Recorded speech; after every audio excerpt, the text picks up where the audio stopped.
Ano ba mahirap sa pinapagawa ko? Patatamaan mo lang ng tirador mong pako ang mga lata. Bakit hindi mo magawa? Kasi po, may sugat na po ang mga kamay ko kahihila po nitong goma. Wala akong pakialam. Ang utos ko ang dapat mo sundin. Kanina ko pa tinuturo sa'yo na ganito ang tamang pagkasinta sa mga lata. Bakit hindi ka nakikinig? Hindi mo pa rin natututunan. Paulit-ulit na lang. Hanggat hindi mo tinatamaan ng tirador ang mga lata na sa ibabaw ng batong yan, hindi rin tayo matatapos dito. Naiintindihan mo? Masakit na po talaga ang mga daliri ko sa kamay. Hindi ko na po halos mahila ang goma. Ang gusto mo, palo? Para sa'yo rin ito. Para kung wala na kami ng nanay mo, may kakayahan ka nang ipagtanggol ang sarili mo laban sa mga aswang na aatake sa'yo. Bakit naman po kailangan ko silang paghandaan, Tay? Bata pa po ako. Mas gusto ko po makipaglaro sa mga kaibigan ko. Saka hindi naman po totoo ang mga aswang eh. Ang dami mo sinasabi. Gagawin mo ba itutulak kita dyan sa bangin? Wala akong anak na mahina. Hindi ako nag-aalaga ng batang walang alam sa mundo kung hindi ang maglaro. Ang dapat sa'yo, kahit bata pa'y may alam na sa pakikipaglaban. Kaya kumilos ka na kung ayaw mo masaktan. Pero Tay, hindi ko na po talaga kaya. May sugat na po ang daliri ko. Nagulat ang may 10 taong gulang na si Ara nang bigla siyang paluin ng kanyang amang si Mang Peter sa palad. Ang 45 taong gulang niyang ama ay malimit siyang parusahan sa pamamagitan ng pagpalo sa kanyang kamay gamit ang tsinelas nito. 3 magkakasunod na hampas ang tinamo niya mula sa galit na galit niyang ama. Hindi niya maintindihan kung bakit kailangan niyang matutunang gumamit ng tirador para sa mga aswang na tinutukoy nito. 2 taon na siyang nagsasanay at nagagawa naman niya ng maayos kung paano patamaan ng pako ang mga lata. Ngayon lang siya sumablay dahil puro paltos na ang kanyang mga daliri sa kahihila ng kulay itim na goma ng tirador. Idagdag pa ang 15 pako na kung mamalasin ay bumabaon pa sa kanyang mga daliri. Araw-araw, mula umaga hanggang hapon, ay ginagawa niya ang ganong klasing pamumuhay. Tama na po. Susunod na po. Masakit na masakit lang po talaga ang mga daliri ko. Kapag hindi mo napatamaan ang mga latang yan, sa labas ka matutulog. Pasigok-sigok na tiningnan ni Ara ang nasasaktan niyang mga kamay. Namumula at halos namamanhid na sa sobrang lakas ng palo ng tsinelas sa palad niya. Habang ang tirador ay nakasabit sa kanyang braso, dahan-dahan niyang muling hinila ang goma nito at itinutok sa mga lata. Pero dahil talagang masakit na ang kanyang daliri, hindi niya maiwasang hindi manginig ang kanyang mga kamay at nabitiwan niya ang tirador na mas lalong ikinagalit ni Mang Peter. Mabuti na lang at dumating na ang kanyang ina na may 45 taong gulang na rin na si Aling Mildred. Agad itong tumakbo papalapit sa kanila at iniiwas siya nito sa harap ni Mang Peter. Nakita nitong namumula ang kanyang mga kamay, kaya alam ni Aling Mildred na pinalo siya ng ama. Peter! Anong ginagawa mo? Sinaktan mo na naman si Ara? Nako, huwag kang makialam dito, Mildred ha. Tinuturuan ko na ng leksyon ng batang to. Masyado na naaadik sa paglalaro eh. Pati ang pagtuturo ko sa kanya sa paggamit ng tirador ay binabaliwala na niya. Nay! Bakit hindi ako makikialam ay sinasaktan mo ang anak ko? Leksyon, hindi nga naranasan ni Ara ang maglaro, tapos ganito pang gagawin mo sa kanya? Para hindi niya lang nagawa ang gusto mo, papaluin mo ang kamay ng anak natin? Anong klase kang ama? Umahimik ka! Masakit na po na yan daliri ko sa kamay. Pinipilit po ako ni tatay na patamaan ng mga lata. Narinig mo na? Tumigil ka na sa pagtuturo sa anak mo. Huwag mong kalimutang babae si Ara, hindi lalaki. Isang bata na mas kailangan ng tamang gabay ng magulang. Kailan mo pa siya tuturuan? Kapag inatake na tayo ng mga amalanghig, huwag mo rin kalimutan na karamihan sa pinapatay ng mga aswang ay ang mga batang kasing edad niya. Huwag mo rin kalilimutan na anak ko si Ara. Hindi ako makakapayag na saktan mo siya. Ipagpapalit mo ang pesteng pagsasanay mo sa anak natin? Ang hirap sa'yo. Palagi mong kinakampihan ang anak mo, kaya lumalaki ang ulo eh. Para sa kanya lahat ng ginagawa ko.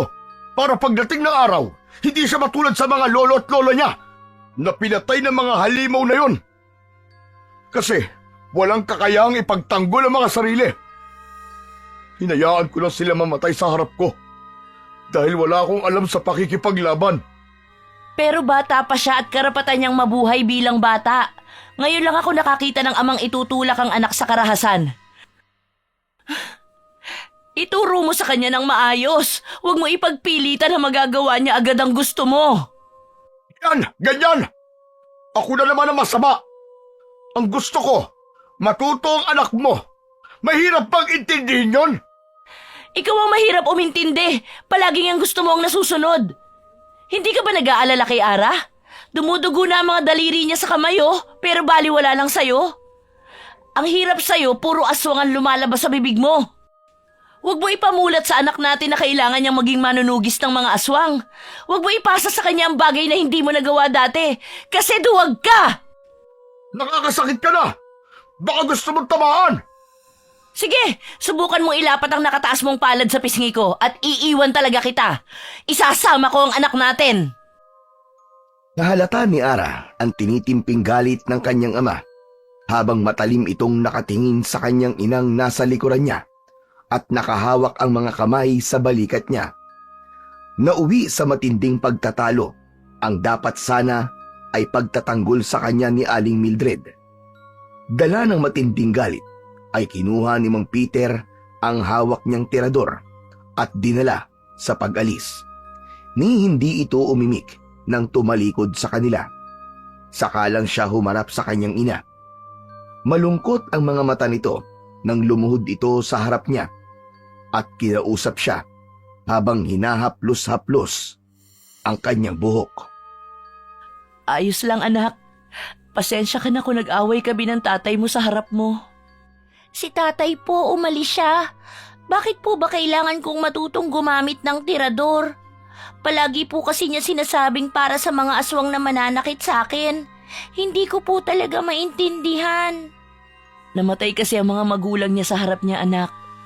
Masakit yun. Lalo pa at wala man lang siyang nagawa para ipagtanggol ang kanyang mga magulang laban sa isang angka ng mga aswang. Kaya simula noon, naging matatakutin na siya. Palaging balisa at hanggang ikaw ay tinuruan na niya kung paanong lumaban. Pinag-aralan niyang mabuti ang tamang paggamit ng tirador. Ikaw na sana ang bahalang umintindi sa kanya, anak. Ganun po pala ang nangyari kay tatay. Kawawa naman po pala siya. Kaya ko naman pong patamaan ng mga lata kanina Nasugatan lang po talaga ang mga daliri ko. Kanina pa po kasi kaming umaga nag-iensayo. Kakausapin ko po si tatay para mawala po ang galit niya sa akin. Palipasin mo muna ang init ng ulo niya, ha? Tara na sa loob ng bahay para magamot ko ang mga sugat mo sa mga kamay. Dalhin mo ang mga naiwang pako para bukas may magagamit ka ulit. Opo, Nay. Dinampot ni Ara ang mga pakong may balahibo ng manok sa dulo at maayos na inilagay sa kanyang bag, nayari sa hinabing uway. Hinawakan ni Aling Mildred ang kanyang kamay at masiglang pumasok na sa loob ng kanilang bahay. Pagdating nila sa sala ay wala roon ang kanyang ama, kaya't nagpalinga-linga siya sa paligid para magbakasakaling makita si Mang Peter, pero nabigo siyang mahanap ito. Talagang umalis ito nang walang paalam. Hayaan mo na, babalik din yun kapag nawala na ang galit niya. Nag-aalala po kasi ako baka hindi na ako kausapin ni tatay. Hindi ka nun matitiis. Baka nagpapalipas lang na sama ng loob o di kaya inaayos lang ang kanyang kalesa. Bukas kasi darating ang amo natin para magbakasyon sa mansyong binabantayan ng iyong ama. Sino po? Ang may-ari ng mansyon na madalas linisan ng iyong ama. Ang sabi, darating daw yung mag-asawa kasama ang anak na lalaking si Raul. Ewan ko kung totoong magbabakasyon lang. Baka may balak na yatang ipagbili ang kanilang lupain, kasama ang pinagtitirikan ng bahay natin. Kaya po siguro mainit ang ulo ni tatay dahil malapit na po tayong mapaalis dito. Sana hindi naman. Isang buong angkan silang uuwi eh. Baka dun pupunta ang tatay mo, sakay ng kanyang kalesa. Sana po talaga hindi tayo paalisin dito. Paano naman po tayong umaasa sa pagtatanim ng tubo? Sana po tayo titira kapag ipinagbili po nila ito? Hindi maiwasan ni Ara ang hindi malungkot kapag naiisip niyang mawawala ng trabaho ang kanyang ama. Pati tirahan ay mawawala din. Isang malalim na buntong hininga ang pinakawalan ni Aling Mildred bago kinuha sa kanya ang bag at sinabit sa likod ng kanilang pinto. Pagkatapos ay pumasok ang kanyang ina sa silid nito at pagbalik ay may dala ng maliit na basket. May lamang mga gamot sa sugat para gamutin ang kanyang daliri. Pagkalipas lang ng ilang minutong paglalagay ng gamot, ay pumasok na rin si Aling Mildred sa kwarto nito. Naiwan si Ara na matyagang naghihintay sa pagdating ng kanyang ama. Pero lumipas na ang 2 oras at kalat na ang dilim sa labas, ay hindi pa rin dumarating si Mang Peter. Nagsimula na ang kanyang pag-aalala para sa kanyang ama. Lalo pa at ngayon lang nangyaring umalis ito nang walang paalam. Gusto niyang pagsisihan ang kanyang ginawa na sana ay pinilit na lang niyang sinunod ang utos nito nang hindi na sana sumama ang loob ng kanyang ama sa kanya. Akma na sanang tatayo si Ara nang biglang dumating si Mang Peter. Mabilis itong pumasok at isinara ang pinto. Humahangos ito, pawisan at namumutla. May mga sugat din ito sa katawan na lalong nagbigay ng takot kay Ara. Ara, tawagin mo ang nanay mo. Aalis tayo sa bahay na to, bilisan nyo! Opo! Nay! Nay, si tatay po nandito! Oh, bakit at nagsisisigaw ka, Ara? Saan ang mga bala ng tirador? Bilisan nyo! Kailangan natin makaalis dito! Bakit ba? Saka ko na ipapaliwanag! Ara, kunin mo ang mga bala, bilisan mo! Ramdam na ramdam ni Ara ang takot sa boses ng kanyang ama. Kaya nagmamadali siyang lumapit sa may pintong pinagsasabitan ng mga pako. Nang makuha niya yon, ay nagsimulang kumalat ang mabahong amoy ng simoy ng hangin galing sa labas ng nakabukas na bintana. Tay, napakabaho po ng hangin, parang amoy nabubulok na laman ng tao. Nandito na sila. Nasundan ako. Sa kusina! Sa pintuan ng kusina! Doon tayo nadaan! Hahakbang na sana si Ara para sumunod sa kanyang ama nang biglang may humawak sa manggas ng suot niyang kulay puting bestida. Nagulat siya sa naaagnas na kamay na nakadakot sa kanyang damit. Ganon din ang paglabas ng dilaw na uod sa mga nabubulok nitong laman. Walang kasing baho na parang masusuka siya sa tindi ng amoy nun. Halos manlaki ang mga mata ni Ara. Ganon din ang kanyang bibig nang makita ang pagsilip ng nilalang na may naaagnas din na muka. Mapula ang mga mata habang nakangisi. Lumilikha ng ugong na parang umaangil na galit na aso. Tay! Tay! Tulungan niyo po ako! Peter, ano ang mga nilalang na yan? Amalanhig, Mildred! Maraming amalanhig na nasa labas ng bahay natin! Hilahin mo si Ara! Bilisan mo! At papatamaan ko ang noo ng aswang gamit ang tirador na to! Pabilis ang ginawang paghila ni Aling Mildred sa takot na si Ara. Kasabay ng pagpapakawala ni Mang Peter sa pakong D5 na bala sa tirador nito.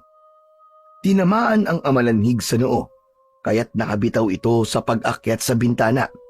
Bumagsak ito sa lupa, pero pinalitan naman ng 2 aswang. Halos itulak sila ni Mang Peter papunta sa pintuan ng kusina para doon lumabas. Lalong binalot ng takot si Ara nang sa paglingon niya sa kanilang likuran. Sa sala ay tuluyan na ngang nakapasok ang maraming amalanhig na puno ng aswang ang buo nilang tahanan. Lahat ay nilalabasan ng mga uod sa katawan at nahuhulog sa kanilang sahig na gawa sa tabla. Napapasigaw siyang napakapit sa braso ni Aling Mildred habang lumalabas sila sa pintuan ng kusina. Diyos ko, Peter! Masyado nang madilim. Saka umuulan. Hindi natin makikita ang daan. Ibang paraan. Kailangan na natin makaalis dito. Hindi ko alam kung saan nanggagaling ang mga malanig na yan. Nagulat na lang ako nang bigla nilang hinarangan ang kalesa ko. Naron, doon ko ipinarada ang kalesa. Bilisan nyo, sumakay na tayo! Mabilis na sumampa ang mag-anak sa kalesa habang si Mang Peter ay sa unahan para patakbuhin ng kabayo. Hinila nito ang tali at sa paglingon nila sa likuran ay nakalabas na ang mga amalanhig sa kubo nila. Mga nag-aagawan pa sa paglapit sa kanila. Tay, nariyan na po sila! Kumapit kayo! Tumakbo ang kabayo bago pa sila maabutan ng mga amalanhig. Lahat sila ay mabibilis ang tibok ng puso. Halos mabingi sila sa ingay ng hangin na humahampas sa kanilang mga tenga sa mabilis na pagpapatakbo ng kalesa. Yakap si Ara ni Aling Mildred ng mahigpit. Diyos ko, nakasunod sila sa atin. Tay, malapit na po nila tayong maabutan. O anak, dahil sa lubak-lubak na daan ng kalsada, kaya mabagal ang takbo natin. Nagulat si Ara nang biglang tumagilid ang kanilang sinasakyang kalesa at hindi makaalis ang kabayo na panay lang ang angat sa unahang paa nito. Nakasabit ang gulong sa malaking sanga. Natatarantang ibinaba si Ara ni Mang Peter at panay ang lingon sa papalapit na mga aswang. Wala nang ibang paraan. Tumakbo na tayo. Kailangan na nating iwan ang kalesa. Bilisan nyo! Kapag naabutan nila tayo, papatayin tayo ng mga halimaw na yan! Kahit madilim ang paligid, ay sinuong ng mag-anak ang daan papunta sa kagubatan. Mas madali silang makakapagtago roon at makakahanap ng mga taong tutulong sa kanila. Nauna nilang nadaanan ang malawak na pataniman ng tubo ng kanyang ama. Panay ang lingon ni Mang Peter sa kanilang hulihan dahil sa paggalaw ng mga puno ng tubo. Habang humihiwa naman ang mga dahon sa braso ni Ara, ang kanya namang ina na humihingal sa pagtakbo ay mahigpit ang hawak sa kanyang kamay. Sa gubat! Doon tayo magtatago! Mabuti na lang at kabisado natin ang daan. Masyado silang marami at konti lang ang bala ng tirador ko. Nay, masakit na po ang paa ko. Tiisin mo muna, anak. Sumampa ka kaya sa likod ko. Bilisan mo! Mabilis na sumampa sa likod si Ara kay Aling Mildred at ipinagpatuloy ang kanilang pagtakbo habang pare-parehong humihingal dala ng matinding pagod. Ang kanya namang ama ay panay ang pagpapakawala ng pako sa ere papunta sa mga amalanhig na patuloy na humahabol sa kanila. Parang hindi napapagod na hindi tumitigil ang mga ito sa pagtakbo hanggang naabutan si Mang Peter ng nakangising aswang. Tinalunan ng amalanhig ang tiyan ng kanyang ama at natuluan ng malapot na laway sa mukha nito. Ganon din ang pagbagsak ng mga dilaw na uod sa katawan ng kanyang ama. Malakas na napasigaw si Ara dahil sa pag-aalala kay Mang Peter. Tumakbo na kayo! Iligtas niyo na ang buhay niyo! Nay, si tatay po nahuli ng mga aswang. Diyos ko, bumaba ka anak sa likod ko. Tulungan mo muna ang iyong ama. Mabilis na bumitaw si Ara sa pagkakayakap sa leeg ng kanyang ina para sana tulungan ang kanyang ama. Pero kitang-kita niya kung paanong hinila ng mga halimaw ang paa ni Mang Peter at dinala sa madilim na bahagi ng tubuhan. Tay! Nanay, si tatay po kinuha nila. Diyos ko, ang asawa ko! Tay! Anak, tumakbo na tayo sa gubat. Nandiyan na sila. Paano po si tatay? Makakaligtas ang iyong ama. Alam ko makakagawa siya ng paraan. Bilis anak, papalapit na sila sa kinaroroonan natin. Hindi pansin ni Ara kung gaano kasakit ang mga sugat niya sa katawan nang makitang mas marami ang humahabol na amalanig sa kanila. Hawak ang kamay niya ni Aling Mildred ay mabilis silang tumakbo sa kagubatan para magtago. Ilang minuto pa ang lumipas lakad at takbo para lang makalayo sa mga humahabol sa kanila. Pagdating nila sa tapat ng malaking puno, ay nagpahinga muna sila. Wala na rin ang mga amalanig na nakasunod sa kanila. Anak! Tumakbo ka na! Hahanapin ko ang iyong ama! Sige na, pabayaan mo na ako! Hindi ko na kayang tumakbo pa ng malayo! Iligtas mo na ang iyong sarili! Kailangan kong balikan si Peter! Maghanap ka ng pwede mong pagtaguan! Paano po kayo, Nay? Madilim po sa gubat, natatakot po ako. Huwag nang matigas ang ulo mo! Mas mahirap kapag nahuli tayo ng mga aswang na yun! Sige na at pipigilan ko sila. Hahanapin din kita basta magtago ka. Aalamin ko lang kung anong nangyari sa ama mo. Bakit po nila tayo hinahabol, Nay? Si tatay, nasa na kaya siya? Paano po ako, Nay? Nakikiusap po ako, huwag niyo akong iiwan. Saka ko na lamang ipaliliwanag sa'yo kapag nagkita na ulit tayo. Nasa panganib ang tatay mo. Ingatan mo ang sarili mo, anak. Mahal na mahal kita. Sikapin mong mabuhay, anak, para tulungan ang iyong ama sa pagpatay sa mga amalanhig. Dahil kung hindi, gagamitin nila ang katawan mo para pagpasahan ng pagiging aswang, saka kanila papatayin at gagawing amalanhig. Kaya huwag kang magpapahuli. Kailangan ko lang malaman kung nakaligtas ba ang tatay mo. Nay! Huwag mo hahayaang makapagparami sila ng mga lahi. Gawin mo ang iniuutos sa'yo ng iyong ama. Ngayon ko lang naisip na tama lang na tinuruan kanya kung paano lumaban. Umiiyak na umiiling-iling si Ara habang nakatingin sa naluluhang mga mata ni Aling Mildred. Hindi niya binibitiwan ang kamay ng kanyang ina, pero pilit nitong tinatanggal ang pagkakakapit sa braso nito habang itinutulak siya sa kanyang balikat para patakasin sa mga aswang na humahabol sa kanila. Madilim ang paligid at umuulan ng malakas ng gabing yon. Tanging ang liwanag lang na nagmumula sa pabugso-bugsong kidlat sa kalangitan ang nakikita niyang liwanag para sa kanilang kinaroroonan. Idagdag pa ang nakakagulat na malakas na dagundong ng kulog para lalo siyang manginig sa takot.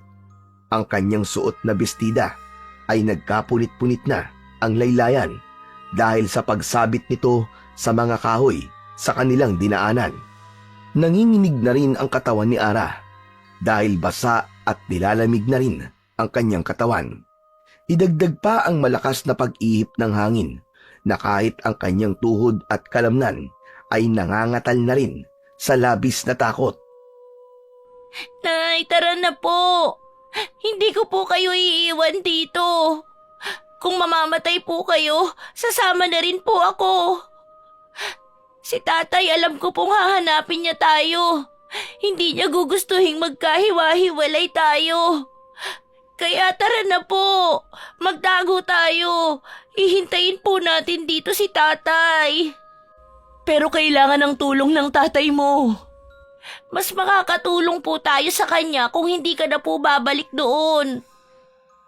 Saka lang nakahinga ng maluwag si Ara nang unti-unting nawala ang takot sa mukha ni Aling Mildred. Lalo na nang lumapit sila sa malaking ugat ng puno at pinagtago siya nito doon. Habang nilalagyan ng mga tuyong sanga at dahon ang kahoy, ay malungkot itong nagpapaalam sa kanya. Dito ka muna pansamantalang magtago. Babalikan kita, huwag kang aalis dito. Dito ka lang sa ugat ng puno ng dao. Hindi ka nila maaamoy dahil sa mabahong mga prutas na bumagsak sa punong ito. Hindi na po kayo magpapaiwan dito, Nay? Sasama na lang po ako? Natatakot akong maiwan dito. Nakikiusap po ako. Huwag ka nang makulit. Sige na, magtago ka na. Basta ipangako mo sa akin na kahit anong mangyari, huwag na huwag kang lalabas dito.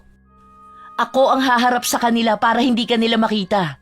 Papatayin ka nila, anak. Hindi ko hahayaang masaktan ka nila. Magkakasama-sama ulit tayo ng tatay mo. Pangako yan, anak. Wala nang nagawa si Ara kundi ang magtagong mabuti sa tinambak na sanga ng kanyang ina. Magsasalita pa sana si Ara nang bigla na lang may tumalon sa likuran ni Aling Mildred. Kumalat ang mabahong amoy, dala ng simoy ng hangin. Hinarap ng kanyang ina ang nakatayong nilalang na may naaagnas na muka. Maging ang mga laman nitong halos lumaylay na sa lupa. Para silang mga nakadamit pero ang totoo, mga balat na unti-unting natatanggal ang mga yon.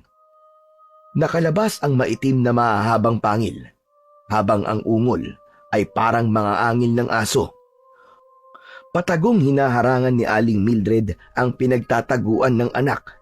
Mabuti na lang at may mga dahong nakatabing sa ugat at kahit madilim ay malinaw niyang naaaninag ang muka ng amalanig. Mga aswang na muling nabuhay at naghahanap ng makakain para sa panibagong pag-aasik ng lagim. Matutulis ang kanilang mga kuko na ginagamit sa pagpunit ng mga katawan ng biktima. Mapupula ang malalaking mga mata at may nakakasukang mga amoy. Lumayo ka, halimaw ka! Anong ginawa niyo sa asawa ko? Patuloy sa pag-atras at pag-iwas si Aling Mildred habang pinagmamasdan ang muka ng mga aswang. Ang isa pang amalanig na dumating para pagtulungan ang kanyang ina ay umangil ng malakas. Sa kabilang banda, halos maihi naman si Ara ng dahil sa takot habang nakikita ang kanyang ina sa maliit na siwang ng mga sanga na pinagtataguan niya. Sa kabila ng maraming nabibiktima ng mga amalanig, walang nangangaas na sinuman na kalabanin ang mga ito, na ngayon lang ulit nagasik ng lagim. Isang buong pamilya na aabot sa 3 angkan na nagkakaisang gawing pagkain ang mga taong naninirahan malapit sa kanilang lungga, kung saan ay hindi pa rin niya alam kung paanong dumami ang ganitong klasing mga nilalang. Kahit na anong mangyari sa akin, anak, huwag na huwag kang magpapakita o lalabas sa pinagtataguan mo. Nay, Mahal na mahal kita, anak. Kitang-kita ni Ara na dumampot si Aling Mildred ng kahoy upang panlaban sa 2 amalanig na magtatangkang lumapit dito, habang si Ara naman ay pigil na pigil ang sarili na huwag lumabas. Ilang minuto ang lumipas ay sinugod na si Aling Mildred ng mga aswang. Kahit pinagpapapalo ng hawak nitong kahoy ang mga halimaw, ay hindi yun sapat para mapigilan ang pagkait nito sa kanyang ina. Halos namimilog na ang mga mata at bibig ni Ara nang makita niyang bumagsak ang kanyang ina sa lupa, habang pinagtutulungan ng mga aswang na lapain ang katawan nito. Malakas ang amalanhig na parang gutom na gutom.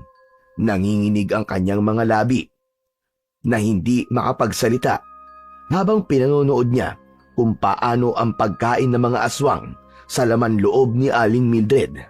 Ang pagpatak ng luha sa mga mata ng kanyang ina ay kumislap dahil sa tama ng liwanag na nagmumula sa kidlat. Tinakluban niya ang sarili niyang bibig dahil pakiramdam niya ay maglilikha siya ng ingay sa nakitang pagpatay sa kanyang ina. Kinagat ni Ara ang sariling palad para hindi siya makasigaw. Mula sa butas ay nakita niyang sinisip-sip ng 2 amalanhig ang leeg ni Aling Mildred. Nagkikikisa ito habang hindi inaalis ang tingin sa pinagtataguan niya. Nang masiguradong patay na ang ginang, ay isa-isang nagsialisan ang mga aswang. Iniwan ang wala ng buhay na katawan ng kanyang ina. Saka siya lumabas sa kanyang pinagtataguan habang nanginginig ang kanyang tuhod papalapit sa duguang si Aling Mildred.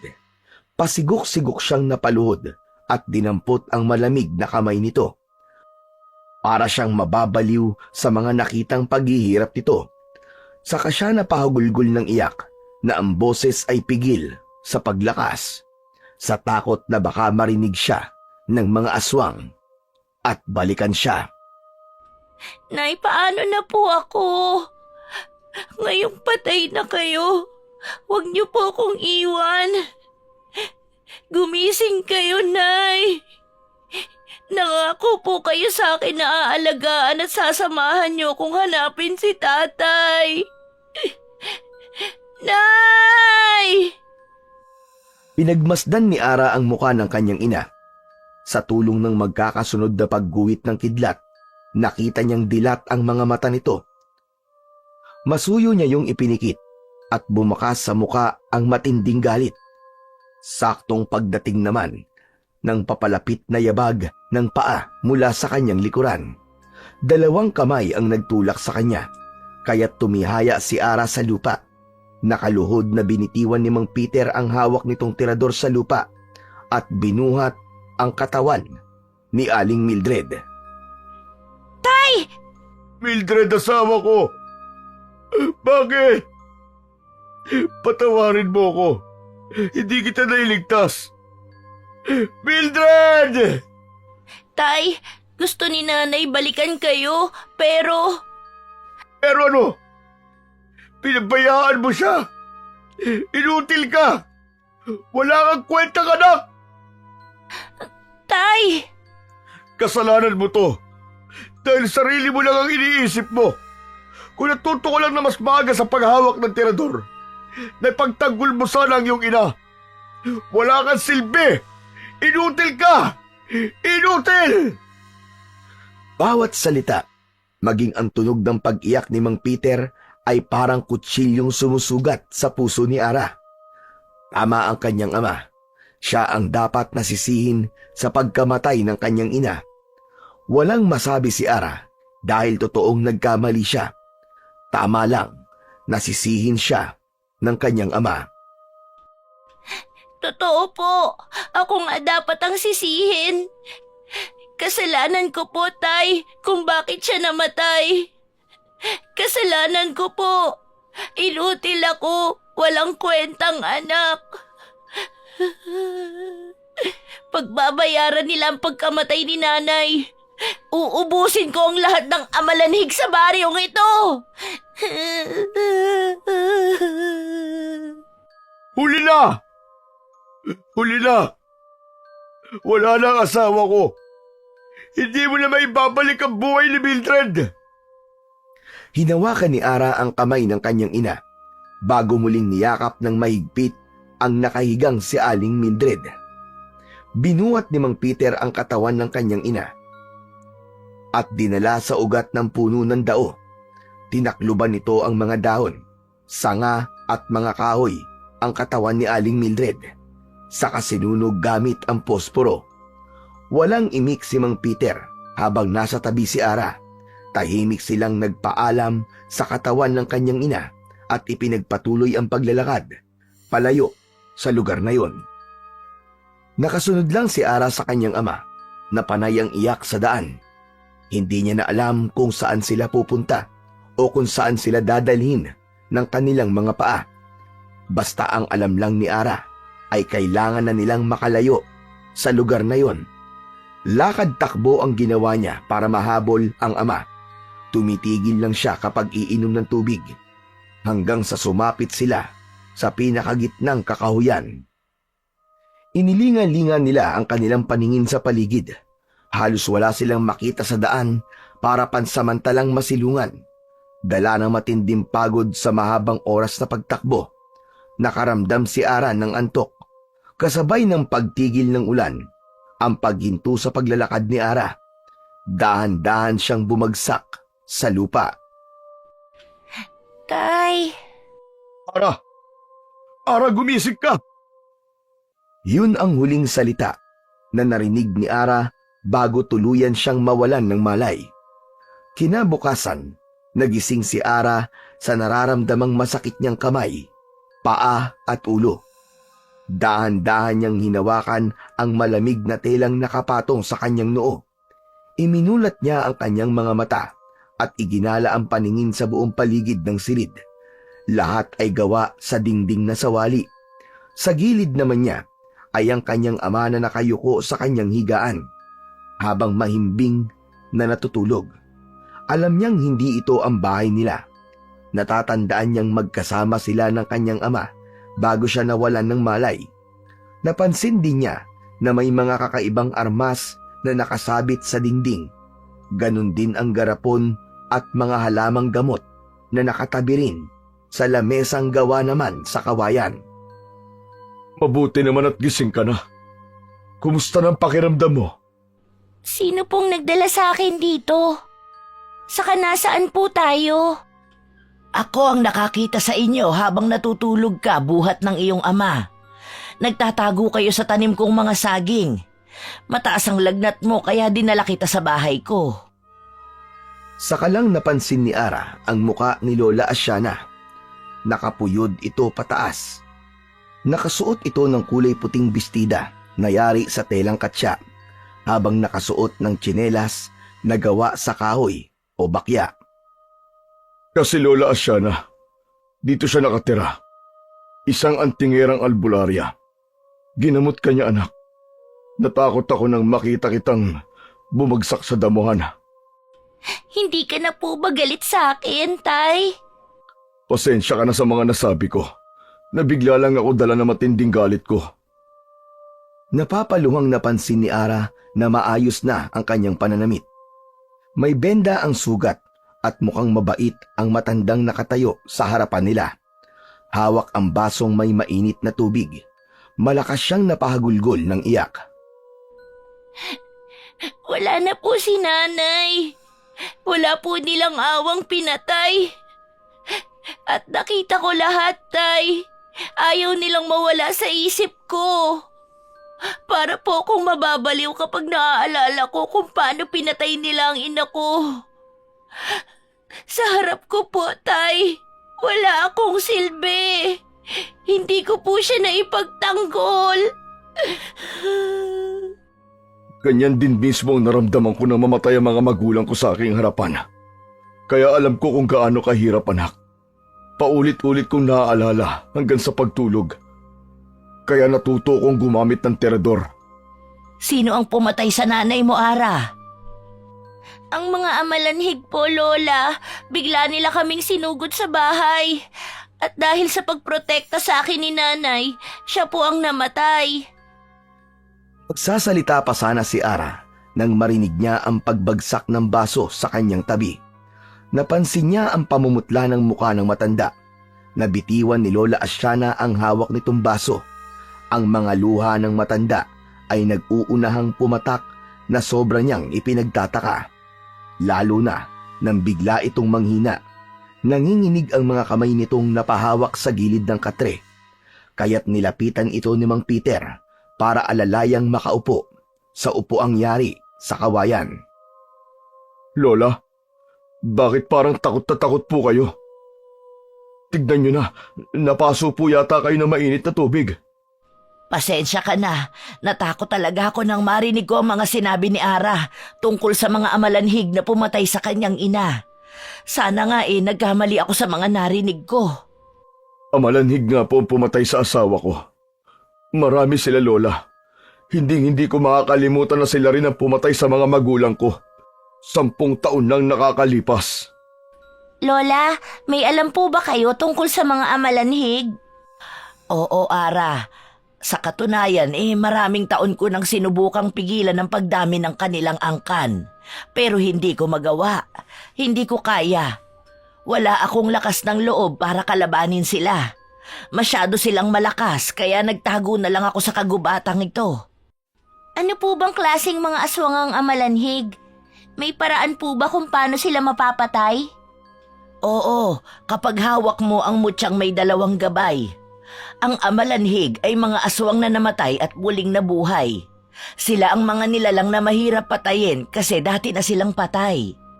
Sa papaanong paraan sila nagiging aswang? At kung paano sila matatalo? Kapag napainom sila ng itim na likido, mula yon sa katas ng patay, gagawin na muna siyang aswang, saka papatayin sa pamamagitan ng pagkain din sa kanilang mga laman loob ng taong nag-aalaga sa kanila. Sa ganung paraan, muling mabubuhay ang aswang at kikilalaning hari o pinuno ang aswang na kumain ng kanilang laman loob. Sa madaling salita, may nag-aalaga sa kanilang isang taong may alam sa itim na anito. Kaya po pala walang kasing baho ang singaw ng kanilang mga katawan dahil nabubulok na ang kanilang mga laman. Paano naman po ang mutya, yung tungkol po sa 2 gabay? Ang totoo, hawak ko ang mutyang may 2 gabay. Sandali at kukunin ko sa lumang baol. Pati ang mga langis na may orasyon ko. Malaki ang maitutulong nila laban sa mga amalanhig. Taglit na nawala sa kanilang paningin si Lola Asyana at pagbalik nito ay may hawak na itong maliit na baul. Inilapag ng matanda ang hawak nito sa ibabaw ng lamesa. Sa tabi ng kanyang katre, saka binuksan. Kinuha nito sa loob ang isang uri ng singsing na may bato sa gitna. Nagulat si Ara sa sukat ng singsing na tamang-tama lang sa kanyang daliri. Bakit parang pambata ang singsing, Lola? Dahil bata lang talaga ang dapat na sumuot nito para kilalanin ng dalawang gabay. Ang gabay ng hangin at apoy. Sa tingin ko nahanap ko na ang batang magmamana ng singsing na ito. Sandali. Pero bata pa po ang anak ko. Kung ito naman po ang makakatulong sa amin para kalabanin ng mga amalanhig, ay gagawin ko po. Salamat, Ara! Matagal na panahon na akong naghihintay sa batang may malakas ang loob na lalaban sa kanila. Umiyak muna ng malalim si Lola Asyana bago malungkot na tumingin kay Mang Peter, habang si Ara naman ay naghihintay sa susunod na sasabihin ng matanda. Ang mga anak ko ay pinatay ng mga aswang na yun, pati ang aking asawa. Unang kita ko pa lang sa batang ito, alam kong karapat-dapat siya sa mutya. Ano po ang nangyari sa pamilya niyo, Lola? Kasalanan ko ang lahat, Ara. Itama mo ang pagkakamaling nagawa ko. Yan lang ang magagawa kong tulong para sa inyo. Ang ipagkaloob sa iyo ang mutya. Ang marinig ni Ara ang sinabi ni Lola Asyana ay biglang tumulo ang kanyang luha sa kanyang mga mata. Dahil sa wakas ay mabibigyan niya na ng hustisya ang pagkamatay ng kanyang ina. Dala ng matinding emosyong nararamdaman niya, napasigaw siya ng malakas. Isang mahalagang tao sa buhay ko ang pinatay ng mga amalanhig na yun. Kaya sa pamamagitan ng mutsyang ito, Lola, gagawin ko po ang lahat para mapigilan sila. Bago pa may mapatay ulit ang mga amalanhig, pipigilan ko sila. Tinanggap ni Ara ang iniaabot na singsing ni Lola Asyana kahit halata sa mukha ni Mang Peter ang pag-aalala. Isinuot ni Ara ang singsing sa kanyang hintuturong daliri bago tumingin sa mukha ni Mang Peter na hindi mapakali sa kinauupuan. Maya-maya pa ay muling nagsalita si Lola Asyana habang iniaabot nito sa kanyang ama ang langis at itak na malapad ang dulo. Para saan po ito, Lola? Ang langis na ito ang gagamitin ninyong pangpatak sa inyong mga armas. Nakita kong may mga disingkong pako sa loob ng bag mong yari sa uway. Bala yun ng tirador, hindi ba? Samahan mo si Ara sa pakikipaglaban. Hindi niya kakayaning mag-isa. Sa iyo ang aking kampilan. Lagyan mo ng langis ang talim. Kaya pala, nang mahuli ako ng mga amalanhig at nakita nilang tumatakas si Ara, hindi nila ako pinatay. Madali ko sila natalo dahil sa anak ko sila nakatingin. Kaya nga mas dapat ninyong ingatan ang mutya dahil nasa panganib si Ara. Pagkatapos ko malaman na bumalik na ang mga amalanhig, may dahilan na ako para singilin sila sa pagkamatay ng aking mga magulang. Kailangan ng matinding paghahanda at pagbubuhay sa bisa ng mutya. Bago kayo sumabak sa laban, mahalagang matutunan ninyo kung paano talunin ang mga amalanhig. Kaya ko po ba silang labanan, Lola? Marunong na po akong gumamit ng armas ko. Matagal na po kaming nagsasanay ni Tatay. Kaya masasabi ko pong handa na po ako. Pero kung mas kailangan pa pong madagdagan ng kakayahan ko, nakahanda po ako, lalo na sa orasyon. Tayong dalawa anak ang haharap sa mga aswang na yun. Bibigyan natin ng hustisya ang pagkamatay ng iyong ina at ng aking mga magulang. Tandaan ninyong hindi madaling matalo ang mga amalanhig. Madalas may makikita kayong tao na hindi ninyo magagawang saktan. Susubukin kayo ng katatagan ninyo sa kung paano nyo sila haharapin. Mabilis lang silang makapagparami, lalo pa kung ang kanilang mga biktima ay hindi nasunog ang mga katawan. Pagkalipas ng 2 araw ay babangon sila bilang isang amalanhig na hayok sa laman. Kahit hindi sila mga aswang na nabubuhay pa, kapag nakainom sila ng likido magiging halimaw sila, o kahit Mahahawa sa kagat nila? Paano po nangyari yun? Malakas makapanghawa ang malalapot nilang laway. Hindi sila agad na magiging aswang habang kinakain sila. Kailangan muna nilang mamatay bago muling mabuhay bilang amalanhig. Hindi ka nila makikilala tulad ng nangyari sa mga anak ko. Isa sa mga amalanhig ang anak at asawa ko. Kaya hindi ko sila magawang kalabanin para patayin. Awa ang naramdaman ni Ara habang pinagmamasdan niya ang matandang nakayuko. Si Mang Peter naman ay malungkot na hinawakan ang talim ng itak at nag-aalalang napasulyap sa suot na singsing ni Ara na may 2 gabay. Babanggit ka lang, Ara, ng mahalagang orasyon para palabasin ang mga gabay. Huwag na huwag kayong papatalo sa makikita nyo kung ayaw nyong pati kayo ay matulad sa kanila. Sambitin mo ng malakas ang orasyong debeno 3 beses kapag nasa harap kayo ng mga aswang. Lalabas ang 2 gabay para tulungan ka at ikaw lang ang may kakayahang makakita sa kanila. Matagal bago hindi nakapagsalita si Ara habang nakatingin sa suot niyang singsing. Napatingin sa kanya ang matanda. Niyakap siya nito ng mahigpit. Hindi niya alam kung paano siyang magsisimula, pero naramdaman niya ang pagsisisi sa yakap nito. Napakasaya ko. Pwede na akong mawala sa mundo para makapagpahinga. Lola, huwag po kayong sumuko.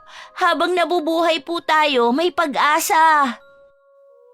Tuluyan na ngang napaiyak si Ara sa bisig ni Lola Asiana, hanggang pati si Mang Peter ay lumapit na rin sa kanila at nagkayakapan ang 3 ng mahigpit. Ilang araw ang lumipas ay nagsimula na sina Ara at Mang Peter sa pagsasanay gamit ang kanilang mga armas. Ang tirador kay Ara na mas humusay sa pag-asinta sa mga lata na ginagamit nitong target.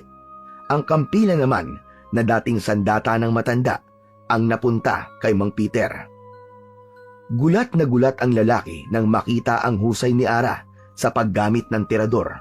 Hindi nito akalain na magagawa niyang patamaan ang lahat ng lata kahit inihahagis pa ito sa ere. Nakita ni Ara ang masayang mukha ng kanyang ama habang pinanonood siya nito. Isang gabi ay nagpaalam na si Ara at Mang Peter kay Lola Asiana para simulan na ang paghahanap sa mga amalanhig. Mag-iingat kayo sa pupuntahan ninyo. Alam mo na rin, Ara, ang mga gabay na taglay ng iyong mutya. Kung kinakailangang itago mo ang iyong singsing, gawin mo para walang makakakita nito. Tandaan ninyong ang mga amalanhig ay inuutusan ng taong may kakayahan sa itim na kapangyarihan. Mag-iingat din po kayo, Lola. Babalik po kami ni Ara ng buhay. Gagawin namin ang lahat para magtagumpay sa laban na ito. Aalis na po kami. Ikaw na ang bahala, Peter, kay Ara. Kailangan niya pa rin ng tamang gabay na galing sa ama. Umaasa akong wawakasan na ninyo ang paghahasik ng lagim ng mga aswang. Nang makapagpaalam sa matanda, ay nagsimula na ang 2 sa paglalakad. Inayos ni Ara ang sakbit na bag, habang ang tirador ay nakasabit sa kanyang leeg. Ganon din ang kanyang suot na singsing na binalutan niya ng tela sa kanyang daliri. Ang suot naman niyang bestida na gawa sa katsa, itinali niya sa kanyang bewang. Tinahi pa yun ni Lola Asiana para sa kanya. Habang naglalakad sa makipot na daan, papunta sa kagubatan, ay umusal ng orasyon si Ara at lumabas ang bolang apoy na nagbibigay liwanag sa kanilang dinaraanan. Kaya lang ang liwanag na yon ay siya lang ang nakakakita. Ganon din ang hangin na parang bumubulong sa kanya na may panganib sa unahan ng daang tinatahak nila. Bakit, Ara? Tay, ang mga gabay po ng mutya, nagbigay babala po sa akin. Sa unahan ng daan na ito ay may mga aswang na amalanhig. Magandang pagkakataon to na makaharap natin kagad ang mga halimaw na yon. Masusubukan natin ang bisa ng mga sandata at mutya. Pero ang sabi po ni Lola, sa gabi lang ang epekto ng aking gabay, kaya mag-iingat pa rin tayo, Tay. Bigla po akong kinabahan. Paano kung mapahamak tayo? Sa una lang yan, anak. Isipin mo na lang na sila ang pumatay sa iyong ina. Manalig ka lang na nasa panig tayo ng kabutihan at hindi nila tayo masasaktan. Magagaan ang kanilang mga hakbang na nagpalipat-lipat sa malalaking puno na madadaanan nila habang sinisikap nilang makalapit sa lugar na itinuturo ng apoy kay Ara. Pagdating nila sa nag-iisang kubo na nakatayo sa gitna ng gubat, napansin nila ang mga aswang na abala sa pagkain ng mga hayop. Mula sa kanilang kinaroroonan, naririnig nila ang iyak ng isang tao. Nagmamakaawang wag itong papatayin, pero bingi at manhid ang mga aswang. Ang alam lang nito ay kumain. Nagtago sila sa makapal na damuhan na paharap sa kubo na sinalakay ng mga amalanig. Ibinaba ni Ara ang kanyang bag sa lupa at dumakot ng maraming pako. Saka nilagyan niya ng bala ang kanyang tirador. Hinila niya ang goma at akma na sanang papatamaan ang nakatayong amalanig. Ngunit bigla siyang pinigilan ng kanyang ama. Huwag muna, Ara. Huwag muna. Marami sila magkakasama. Delikado. Baka maraming sibilyan na madamay. Tay, nakalimutan niyo po bang wala na sa tamang pag-iisip ang mga amalanhig? Saka marami na po silang napatay at ang nag-iisang lalaking yon ang huli. Papatayin na nila ang mga tao kahit magmakaawa pa sila dahil wala na silang pakiramdam.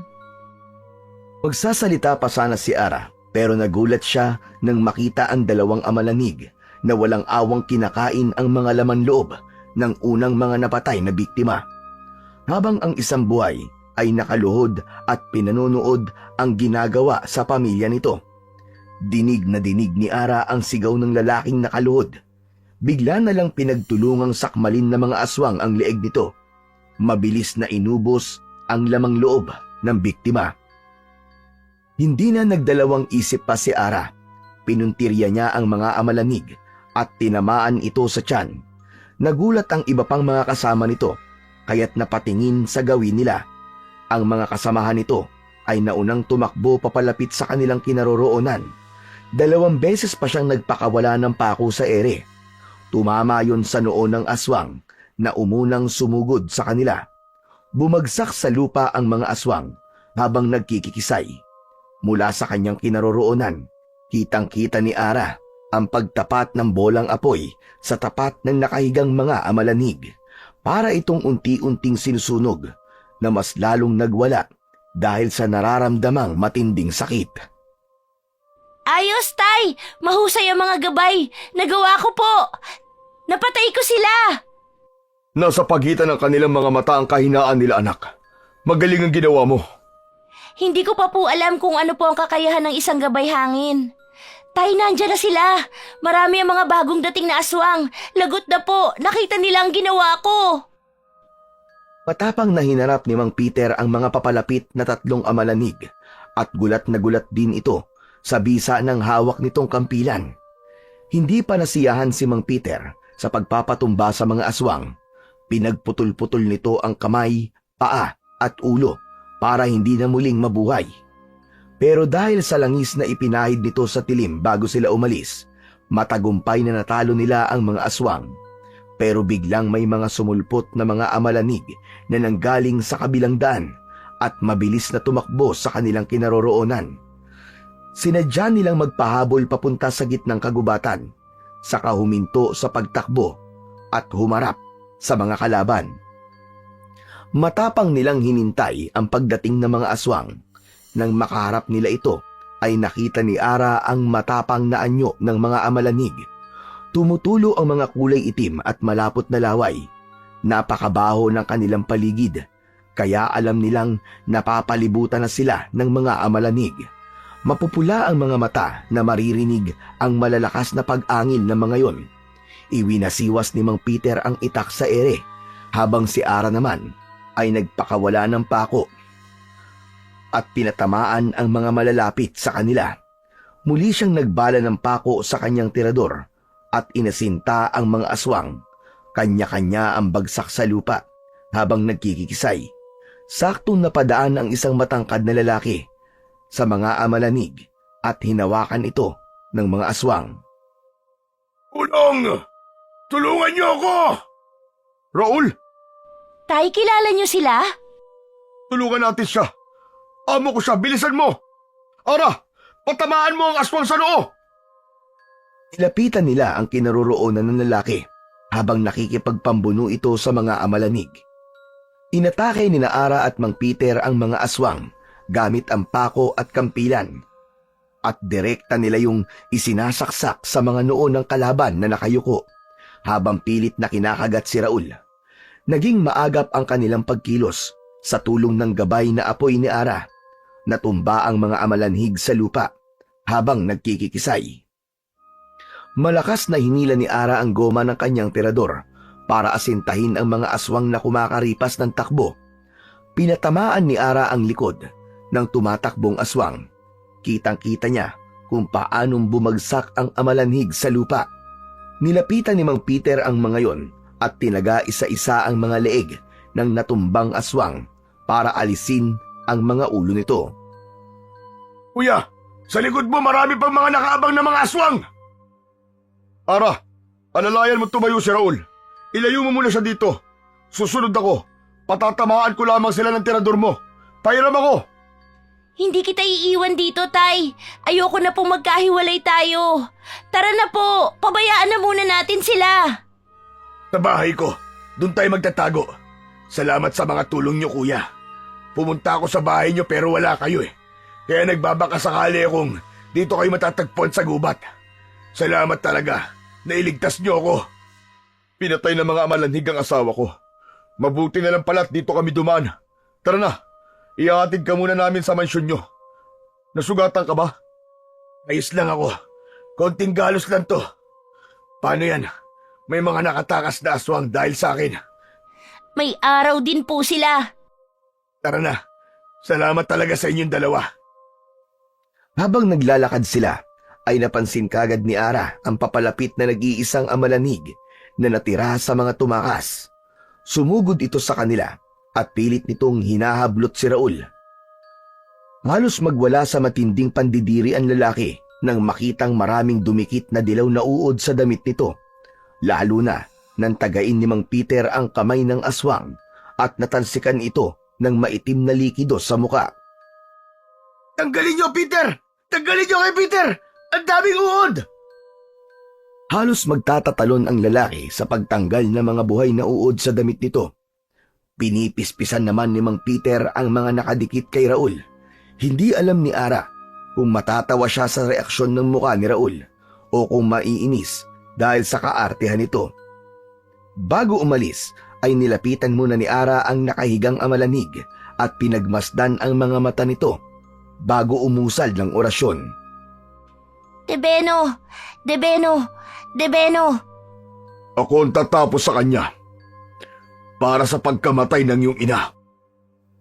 Pinagtulungan nilang patayin ang umaangil na amalanig, pero si Raul, para itong nakakita ng mabangis na hayop at tatakbo na sana papalayo. Pero naunahan ito ng tingin ni Ara, kaya napalunok na lamang ito ng laway at pinanood silang dalawa mag-ama kung paano nilang pinagpira-piraso ang katawan ng aswang. Kaya naman sinamantala ni Ara ang pagkakataon. Mabilis siyang lumapit kay Raul at dinampot ang tirador na nasa tabi nito at paluhod na pinuntirya ang ulo ng amalanig. Ipinakita niya kung paano siya pumatay ng aswang sa harap ni Raul. Habang nagkikikisay na nakatirik ang mga mata ng aswang, bumula rin ng malapot na kulay itim na likido ang bibig nito at nanatiling kulay pula ang mga mata hanggang sa mamatay. Yan lang palang katapat mong halimaw ka! Kuya Raul, kung hindi ka po lalaban, mamamatay ka sa mga aswang na yan, kaya huwag ka na pong matakot! Ayos ka lang ba, Raul? Oo, kuya. Hindi ko akalaing mahusay pala ang anak mo sa pakikipaglaban. Kung kumilos siya, para siyang matanda, mabilis at malakas. Sanay na sanay din sa paggamit ng tirador. Oo, sinanay ko siya sa loob ng 2 taon. Nakapatay na rin ako ng 2 amalanig. Tinakot mo ako kanina. Akala ko nasugatan ka na. Tay, saan na po tayo pupunta? Sa bahay ko. Kahit papano, ligtas kayo ron. Hinahanap talaga namin ang mga amalanig. Pagkatapos ka namin mayatid, ay aalis na rin kami. Salamat, Kuya Peter. Lalo na sa'yo, Ara. Tangulang ang isinagot ni Ara sa sinabi ni Raul na nauna nang maglakad papunta sa mansyon. Habang nasa daan ay lumapit si Mang Peter kay Ara at pabulong na nakipag-usap. Anak, tama kayang sumama tayo kay Raul. Iba kasi ang pakiramdam ko sa kanya. Nang marinig niya ang orasyon, para natakot siya eh. Matatakotin lang po talaga, Tay. Ang ipinagtataka ko naman po ay ang mga amalanhig. Parang natatakot sila sa akin.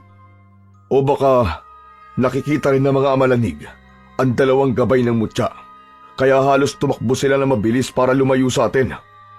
Yun nga rin po ang naisip ko, Tay. Pagkasambit ko po ng orasyon, para silang nagbago. Ang iba naman po mga aswang nang makitang napatay ko sila, biglang kumaripas ng takbo. Para po talagang nakikita nila ang gabay na apoy.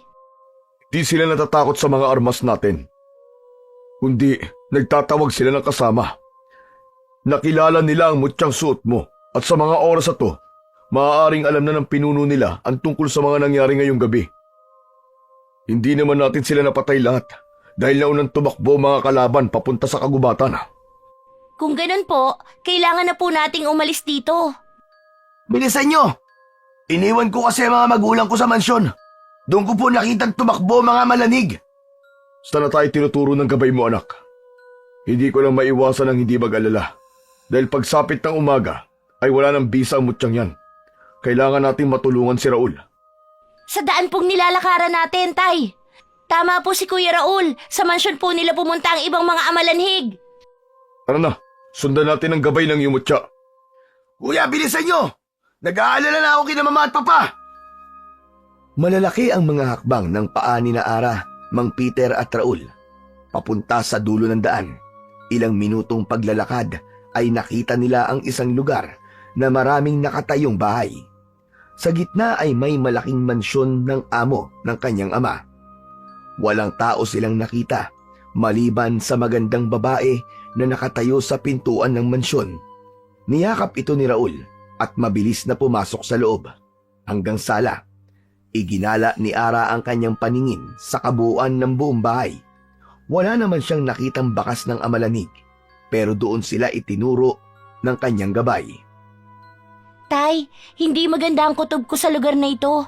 Patuloy pong umiikot ang gabay na apoy sa kabuuan ng sala. Napatitig si Ara sa nakatayong babae sa tabi ni Raul. Nang makita ang suot niyang singsing, ay napaatras ito at nag-aalalang napatitig sa mukha ni Ara. Pero imbis na lapitan, ay pumasok pa ito sa loob ng kusina. Ang nakapagtataka ay ang takot sa mga mata ng babaeng katabi ni Raul kanina. Habang nakaupo sa sala ang lalaki, nawala ang bakas ng takot sa mukha nito. Nakadipa ang mga braso habang nakatingin sa kanila. Naalala niyang hindi niya naitago ang mutya sa kanyang daliri.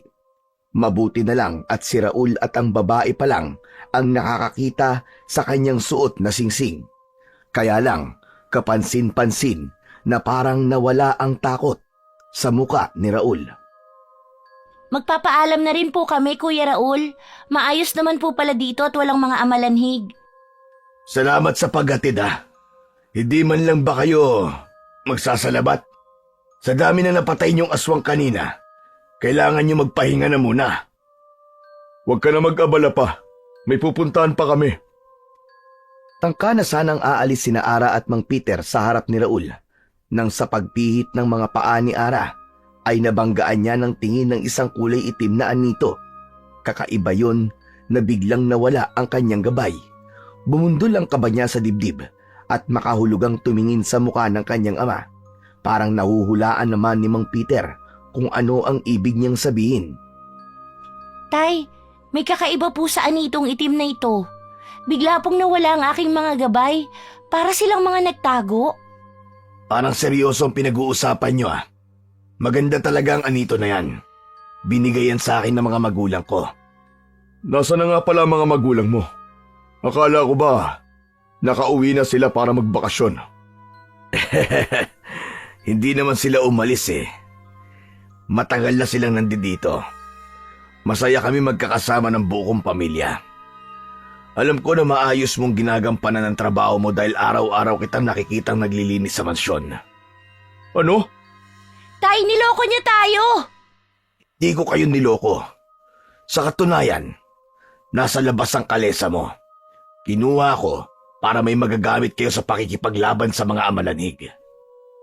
Magtatanong pa sana si Ara kay Mang Peter nang muling bumalik ang babae. May dala itong 2 baso na may laman na itim na likido. May panyong nakatali sa leeg nito. Nakangiti itong lumapit sa kanila at wala itong imik na inilapag ang 2 baso sa lamesa. Lumapit sa kanila ang babae at inilalayan silang lumayo sa itim na anito papunta sa upuan na paharap kay Raul. Naging sunod-sunuran silang 2 sa babae habang patuloy na nakikiramdam si Ara sa mga kilos ng kaharap. Alam niyang nakahanda rin ang kanyang ama, pati ang kanyang mga gabay ay walang ibinibigay na palatandaan sa kanya kung may panganib o wala. Nakita ni Ara ang itsura ng kulay ng itim na likido sa baso. Malapot na umaalingasaw ang mabahong amoy. Mukhang natatakot kayo. Sige na, inimin na ninyo ang salabat. Hindi salabat ang nasa baso. Huwag ka na magpanggap. Magpanggap na ano? Hindi ba kayo nahihiya sa asawa ko? Siya ang may gawa niyan. Kuya Raul, salamat na lang po sa salabat. Aalis na po kami. Sandali, kuya. Isang inom lang. Huwag din namang ipahiya ang asawa ko sa harap ko. Tumatanaw kasi ako ng utang na loob. Siya nga pala si Leticia, ang asawa ko. Ang mabuti pa dito na kayo magpalipas ng gabi. Baka makasalubong pa ninyo ang aswang na amalanig. Huwag kayong mag-alala. Hindi kayo mapapahamak dito. Pasensya na po, pero may kailangan pa po kaming puntahan. Tuloy sa pagpapanggap si Ara na hindi pa rin nakakahalata ang kalaban. Alam niyang sinusubukan silang ilangin ng kaharap. Ganon din ang kanyang ama na baka sa mukha nito ang tinitimping galit. Nandito ang salabat. Sige na, inimin nyo na ito habang mainit pa. Kung hindi ko talaga kayo mapipigilan, gamitin nyo ang kalesa. Pero bago kayo umalis, ay uminom muna kayo. Salamat, Raul. Pero hindi ako umiinom ng salabat, pati ang anak ko. Nagtataka si Ara sa hindi pagsasalita ng babae sa likod ni Raul, kaya't nagkunwari siyang dumampot ng baso at ibinigay niya sa kanyang ama. Habang hindi niya ipinakita kay Raul ang pagkindat niya sa kanyang ama. Sige, iinumin ko ito. Pwede ko ba makausap ang asawa mo bago ko to inumin? Bakit naman? Hihiramin ko ang panyong nasa leeg niya. Ako na magtatanggal. Habang hawak ni Mang Peter ang basong may laman na itim na likido, ay lumapit nga dito si Leticia. Nagulat si Raul at Ara sa biglang paghablot ni Mang Peter sa panyo na nasa leeg ng babae at sapilitang ipinainom dito ang likidong hawak ni Mang Peter. Sa dami ng nainom ng babae, nanlalaki ang mga mata nito na napahawak sa sariling leeg habang pilit na iniluluwa ang salabat. Akala niyo ba, hindi ko alam na balak niyo kaming gawing aswang? Ngayon, namnamin ng asawa mo ang likidong salabat na sinasabi mo. Teka, anong ginawa mo? Mabuhay kang mag-isa, kasama ang amalanhig mong asawa. Sa sobrang galit ay namula ang mga mata ni Raul. Sumigaw ito ng malakas habang ang asawa nitong nakainom ng itim na likido ay bumagsak na sa sahig. Nagkikikisay na hawak pa rin ang sariling leeg hanggang umangil ito na parang aswang. Saktong nagsilabasan ang mga amalanig mula sa nakasaradong silid at pinunteriya agad ang nakahigang si Leticia. Lasapin mo ang sakit habang pinapanood ang mahal mo na kinakain ng mga amalanhig sa harap mo. Hindi! Huwag ang asawa ko! Wala nang nagawa si Raul nang halos pag-agawan ng mga amalanhig ang katawan ng asawa nito. Kitang-kita nila kung paanong hinuhugot ng mga aswang ang lamang loob ni Leticia at parang sabik na pinag-aagawan ang karne ng asawa nito. Takbo na! Sa labas tayo, anak! Walang bisa ang kapangyarihan mo dahil saan ito nandito? Saan kayo pupunta? Bumalik kayo rito! Magbabayad kayo sa ginawa niyo sa asawa ko! Mabilis ang kanilang takbo papunta sa harapan ng mansyon. Akala nila nasa loob lang ang mga amalanig, pero nagkamali sila dahil nasa labas ang lahat, nakaabang sa kanila. Wala na kayong takas. Mapapasama na kayo sa mga angkan ko. Hindi kayo makakalayo. Inilinga ni Ara ang mga mata sa paligid. Ganon din ang kanyang ama na nakita ang kalesa na nakaparada sa harap ng bakuran. Ito pala ang ginamit ni Mang Raul para hanapin sila at magpanggap na nahuli ng mga aswang. Isang patibong, Ara. Hindi agad sila nakilala ng iyong gabay dahil saan ito. Pero plano ito ni Raul, kaya't napapalibutan tayo ng mga kampo niya. Tay, para pong nawala ang mga gabay ng mutya. Hindi sila nawala. Pinigilan lang sila ng itim na kapangyarihan ng anito.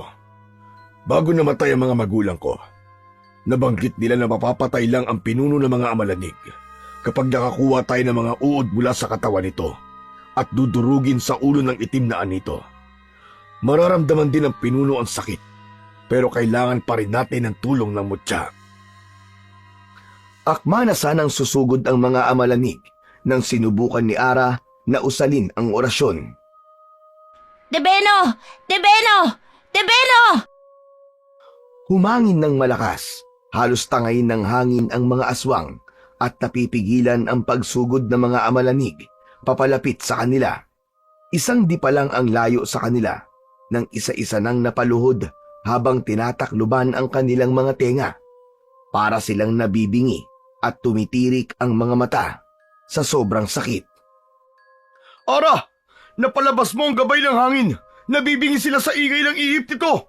Tay, gawin na po natin. Ubusin na natin ang mga amalanhig. Habang isa-isang tinataga ni Mang Peter ang mga nakaluhod na amalanig, ay sinasabayan naman ni Ara ng pagtira ng tirador sa iba pang mga nakatayo. Bumagsak ang mga aswang sa lupa habang nagkikikisay. Sakto rin ang muling paglitaw ng bolang apoy na tumatapat sa mga nakahigang amalanig. Kusang umuusok ang mga katawan nito dahil sa init, pero sa ikalawang pagkakataon, nakaharap si Mang Peter sa dalawang amalanig at hindi nito magawang maitaga ang hawak na itak. Tumulo ang luha nito habang nakatingin sa dalawang aswang na hindi nakakagalaw habang nakataklob ang naaagnas na kamay sa tenga.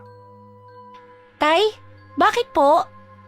Ang mga magulang ko, ang lolo at lola mo, ginawa silang mga amalanig.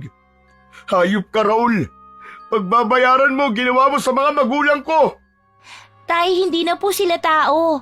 Mga aswang na sila na dapat na nating patahimikin.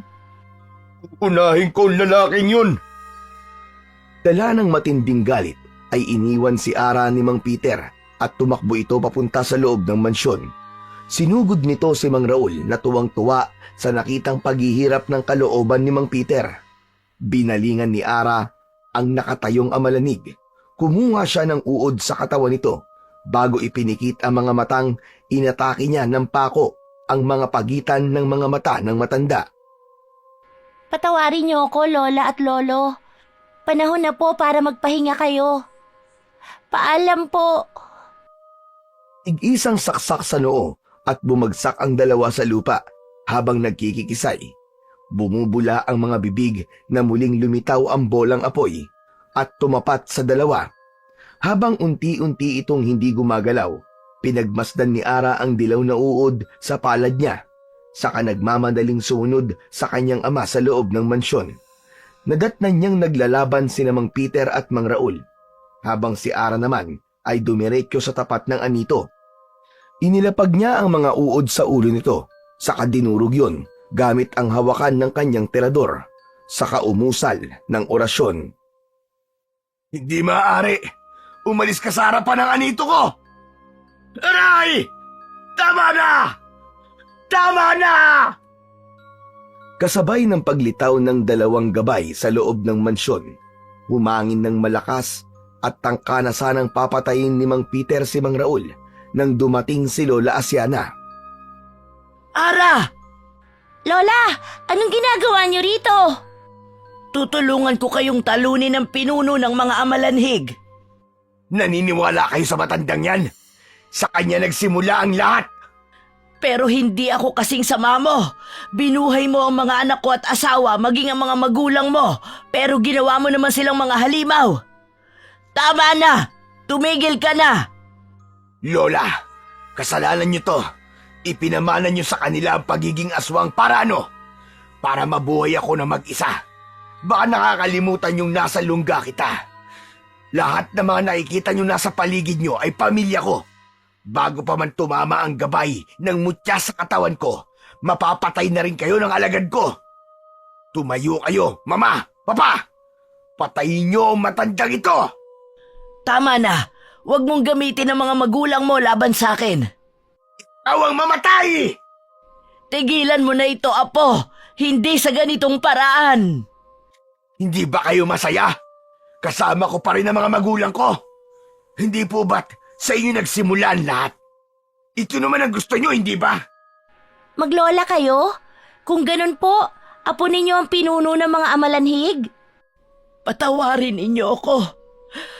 Ito ang dahilan kung bakit hindi ko magawang labanan ng mga anak ko.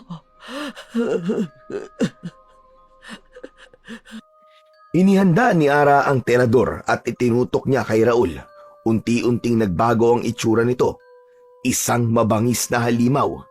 Kasabay ng mga pagsugod ng mga amalanig mula sa mga bumukas na pinto ng bawat silid. Umalingasaw ang mabahong amoy ng mga halimaw. Saktong gumala ang mga gabay sa palibot ng sala, kaya hindi agad makakilos si Raul hanggang ang mga kampon nito ay hindi na rin nakagalaw. Napansin ni Ara ang natirang baso na may laman na itim na likido. Kinuha niya yon at ipinainom kay Raul.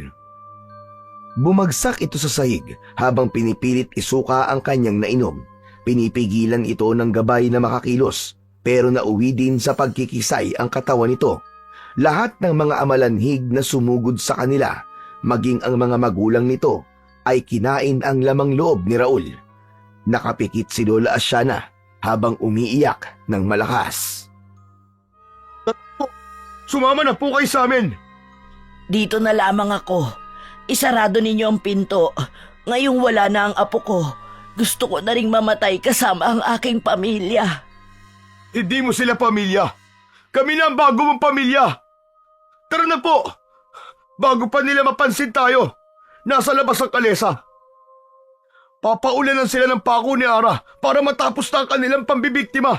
At si Raul, hindi na siya mabubuhay dahil kontra sa kanya ang sariling laway ng mga kampon niya. Umalingasaw ang mabahong amoy at sa isang iglap ay nakatayo na ang mga amalanig. Kaya't inalalayan nila ang matanda papunta sa labas ng mansyon. Agad na pinakawalan ni Ara ang tirador at si Mang Peter naman ay sinalubong nito ang mga halimaw gamit ang kampilan. Hinarap nito ang mga sumusugod sa kanilang kinaroroonan. Sa pagkawala sa ere ng mga pako ni Ara, sinalubong ito ng pagtalon ng mga aswang na alagad ni Raul, kaya nagawa nilang makatakbo bago sila maabutan ng mga aswang. Pero nadapa si Ara at nabitiwan niya ang tirador. Sakto rin ang pagdagan sa kanya ng mga amalanig sa katawan niya. Mabilis na umusal ng isang dasal si Ara. Tebeno! Tebeno! Tebeno! Lumiwanag ang singsing na tanging si Ara lang ang nakakakita. Nasilaw ang mga aswang at napataklob ng mga mata. Ganon din ang pagkabingi sa malakas na hangin na tumatama sa tenga nila. Mabilis na tumayo si Ara at inasinta isa-isa ang mga ulo ng mga amalanig. Ganon din ang kanyang ama na patuloy sa pagtaga sa mga aswang. Isa-isang bumubulagta sa lupa ang mga kalaban at nagkikikisay na nakatirik ang mga mata. Walang natira sa mga aswang. Iginala ni Ara ang kanyang paningin sa buong bakuran. Nagkalat ang mga katawan ng amalanig at sinabayan ng pagpatak ng ulan. Tapos na. Naubos natin anak ang mga aswang. Nagtagumpay tayo. Sa tulong ng 2 gabay ng mutya. At sa pangatlong gabay natin, tatay, ang Diyos, hindi po niya tayo pinabayaan. Iniligtas niya tayo. At matatahimik na rin ang kalooban ko. Masayang masaya si Ara sa tagumpay na kanilang nakamit at nilapitan nila ang kalesa na naghihintay sa kanila sa labas ng bakuran. Pagkasampa nila at maalalayan si Lola Asyana sa pag-akyat, ay hinikit ni Mang Peter ang tali ng kabayo. Kumapit po kayo, Lola! Ha! Ha! Mabilis na tumakbo ang kabayo, paalis sa tapat ng mansyon. Kasabay ng pagsilip ng araw sa kanilang dinadaanan ang paglayo nila sa lugar na may nakakasulasok na amoy. Ano natutunan mo sa mga nangyari, Ara? Ang aral po na hindi porket bata pa, wala ng kakayahan. Hindi na magsasanay para lumaban. Hindi po dapat magpapadala sa takot at panatiliin ang kabutihan sa puso. Na laging may puwang ang pagtatama sa mga nagawang pagkakamali, kahit mga kadugo mo pa ang kalaban. Mas mapapabuti po sila kung ilalagay natin sila sa landas ng kabutihan. Patawarin ang mga sarili bago po magtiwala sa iba, kagaya ng ginawa ninyo, Lola, sa pagbibigay ng tulong niyo po sa amin. Pabalik na tayo, anak, sa dati nating bahay. Kasama si Lola Asyana. Masiglang pinatakbo ni Mang Peter ang kabayo habang nakangiti sina Ara at Lola Asyana.